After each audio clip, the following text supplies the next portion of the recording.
Boat neck cut చేసేటప్పుడు కొత్తగా tailoring నేర్చుకునే వాళ్ళు ఫేస్ చేసే ప్రాబ్లం ఏంటంటే బ్యాక్ సైడ్ హుక్ కి అందదనమాట. ఒట్టి తాళ్ళు పెట్టుకుంటేనే, తాళ్ళు అనేది కుడితేనే మీకు బ్లౌజ్ అనేది సెట్ అవుతుంది బ్యాక్ సైడ్. అలా మీకు హుక్ కుదరాలనుకుంటే హైట్ మార్క్ చేసేసుకున్న తర్వాత దాని పక్కన ఒక 1/2 ఇంచ్ అనేది మార్జిన్ కి వదిలేసేయండి, వీడియోలో చూపిస్తున్నట్టుగా. అప్పుడు మీరు మెజర్మెంట్స్ అనేవి తీసుకోండి ఆ మార్జిన్ వదిలేసి.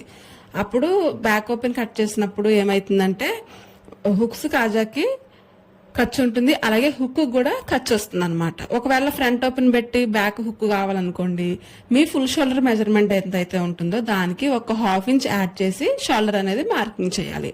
అప్పుడు హుక్ అనేది అందుతుంది అనమాట. ఒక్కసారి ఇలా ట్రై చేయండి మీకు ఈ టిప్ నచ్చితే గనక. అలాగే మన ఛానల్ టైలరింగ్ సంబంధించిన వీడియోస్ ఉంటాయండి మన ఛానల్లోనే. ఒక్కసారి టైలరింగ్ ఎవరైతే నేర్చుకుంటున్నారో ఒకసారి ఛానల్ విజిట్ చేయండి. నచ్చితే సబ్స్క్రైబ్ చేయండి. Thanks for watching. బాయ్.